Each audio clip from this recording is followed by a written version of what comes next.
Durg Lok Sabha seat से Bharatiya Janata party के प्रत्याशी विजय बघेल ने पुराना बस स्टैंड दुर्ग में बाबा सैयद अब्दुल रहमान शाह काबुली की मजार पर पहुंचकर चादर चढ़ाकर बाबा का आशीर्वाद लिया। उन्होंने आगे क्या कहा, आइए सुनते हैं।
घंटे की तैयारी है, जनता जनार्दन की बारी है और फिर से एक बार मोदी जी की पारी है, कमल छाप की पारी है और उसी में हम सब लगे हैं।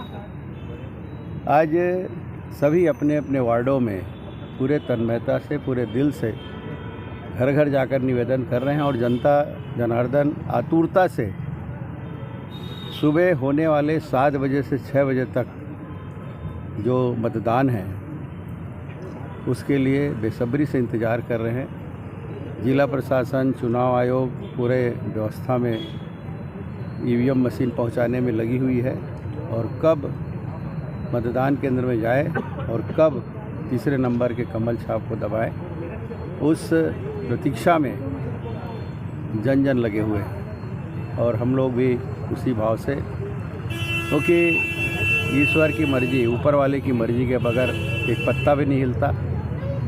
जो ऊपर वाला चाहता है वही होता है और ऊपर वाले के मन में ये भाव है कि इस भारतवर्ष की तकदीर और तस्वीर अगर बदलनी है तो मोदी जी को फिर से एक बार यहाँ प्रधानमंत्री बनानी हो।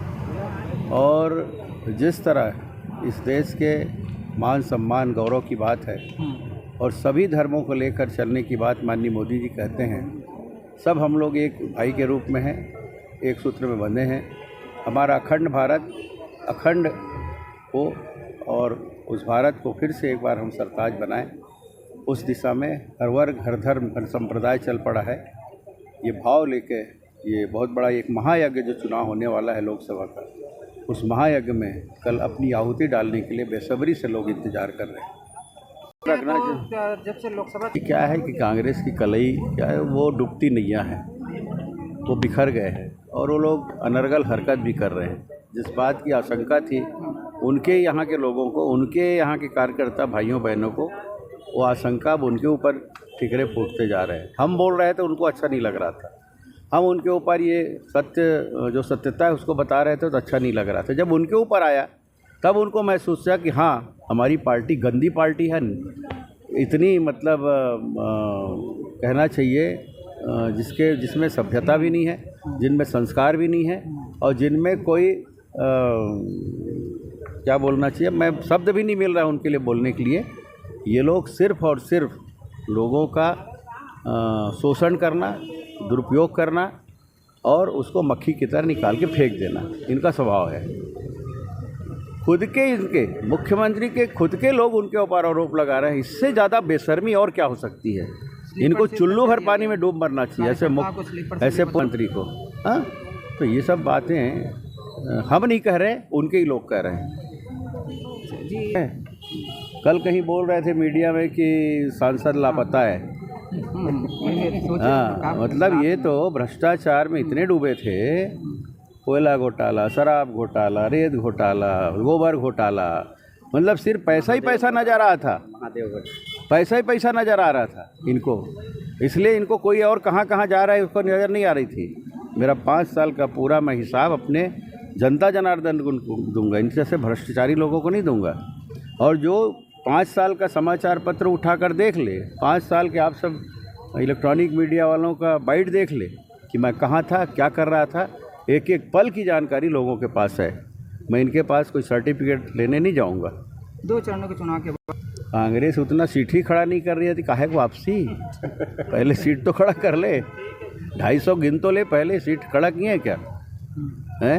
कोई इधर भाग रहा है, कोई इधर भाग रहा है, कोई नाम वापस ले रहा है। पता नहीं चुनाव आते आते अंतिम चरण तक कितने नाम वापस हो जाए, ठिकाना नहीं है। ये लोग, हमारी गिनती शुरू हो गई है, इनकी उल्टी गिनती शुरू है। उल्टी क्या, इनकी गिनती च नहीं है, अब इनको गिनना भी मुश्किल हो जाएगा। कहीं ऐसे तो नहीं दुर्ग में है सब भाईचारा से लड़ रहे हैं। कुछ लोग हैं जो ऐसे भ्रम फैलाते हैं, लेकिन साहू समाज से मेरा बहुत आत्मिक संबंध है। माननीय ताराचंद साहू जी मेरे गुरु रहे, मुझे उन्होंने भारतीय जनता पार्टी में लाया और उनके मन में भी सामाजिक प्रेम की भावना थी, मेरे मन में भी है, और हम लोग एक भाईचारा के रूप में रहते हैं। 24 घंटा शेष है और दुर्ग शहर के मुस्लिम जगत भी आतुर है कि 24 घंटे बाद एक अहम योगदान हमें अदा करना है जो 5 साल में हमें मिलता है।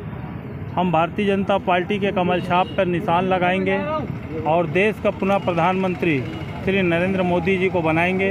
दुर्ग शहर के विधायक सांसद भैया विजय बघेल जी को हम जिताएंगे, इसलिए हम लोगों की जद्दोजहद लगी हुई है। आज भी अब आज और कल तो आप बोलना छोड़ दीजिए, लगातार भारतीय जनता पार्टी की रीति नीति को देखकर, श्री नरेंद्र मोदी के कार्य को देखकर लगातार कांग्रेसियों का भाजपा प्रवेश हो रहा है। अब आप पूछोगे कि आज कौन प्रवेश ले रहा है, ये बताना बड़ा मुश्किल का कारण है, क्योंकि रोजाना ऐसा लगता है कि आने वाले 2-4 सालों में कांग्रेस पार्टी का नामो निशान हिंदुस्तान से मिट जाएगा। मैं मोहम्मद रजा खोखर, हक की आवाज़।